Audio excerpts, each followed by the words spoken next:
We talked a little bit about this before, yesterday, when I talked about movers and shakers. Luis is actually one of my partners. Pete is a guy who works with us on the acquisition side. The reason why I put their names, you want a Luis and a Pete, is because you guys need to connect with individuals who are constantly out there moving and shaking. These are people who have a book of business that you wouldn't even believe, because they're constantly moving. They're constantly connecting people together. They offer value at all times to people. So when they open their mouth, people listen. You with me? These are extremely important, because you can approach somebody in that degree, have a great conversation with them, build that trust, and say, you know what, I'm going to host an event. Why don't we do a dual event? Why don't we offer your products and services and my products and services at this event? So here's what we're going to do. I'm going to print out some flyers. Why don't you pass them out to your contacts? Bring them on in. So what happens with this mover and shaker? This mover and shaker starts shaking and moving and bringing people in. Next thing you know, you have a full event of prospects you would have never reached had you not reached out. That's one of the most powerful ways that we've been able to raise money and connect with people. And I'll be honest with you, it works. Now, of course, you'll also find people who say they're movers and shakers, and you find out much later that they're only shaking themselves. Right? But you will find those individuals who really, that's their business model. You can find them in different industries, which we'll talk about in just a moment. You can find them in different areas, because certain business models require that you're out there moving and shaking all the time and meeting people. So even when you're dealing with mortgage professionals, for example, you'll deal with some of them that are terrible, like, all the market sucks and blah, blah, blah, blah, blah, right? They give me a song and dance. That is not a mover and a shaker. The mover and a shaker is a guy who's doing mortgages right now, even in spite of the marketplace, and is on the phone all the time. Yeah, what's the number? Yeah, I can probably get you this. That's the guy that you want, because that guy, everybody's calling. Why? Because he's contacting everybody. He's networking. He makes things happen. You with me? That's what this represents. Now, what are you looking for?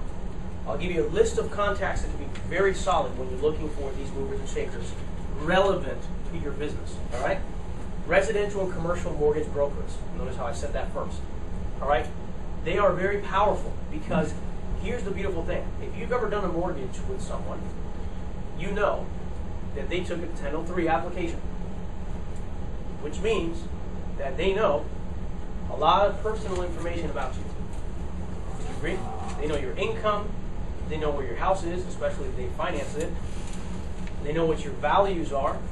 They know what you got in your savings account. And they have a lot of great, valuable information. A good mortgage broker is going to try to build a relationship with you, not just to do one deal, but so that next time when you buy that house, or when you refinance, or when you do something else, you call them first. So a lot of times these guys are moving and shaking, building relationships. Also, the way these guys live and the way they survive in this market is that they have a very strong network of other professionals in the real estate business, like title agents, escrow officers, real estate agents. They feed each other. It's a small community of referrals. And so whenever this person makes a phone call for a favor, he is going to get it. Because think of it this way.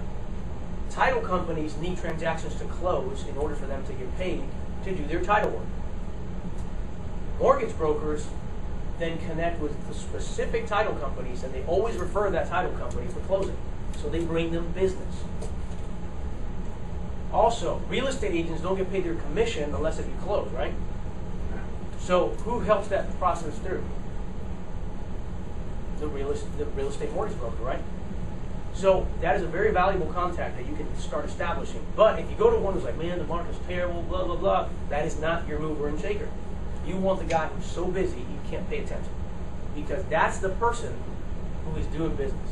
That's the person who's got a lot of contacts. And most importantly, he knows personal information about these people. So if I say I need people who have money to come in to an event so that we can present to them a business model that works, and by the way, why don't you come on in with us and we'll talk about your mortgage product so that you can again re-represent your product to your clients. He's not going to go to the guy who didn't get qualified for the loan because he was off $30,000 a year in income. He's going to call his affluent clients, which he knows is qualified, whose credit score is high, who's got the money. You follow me? That's very powerful. And most people miss this is common sense and not very common.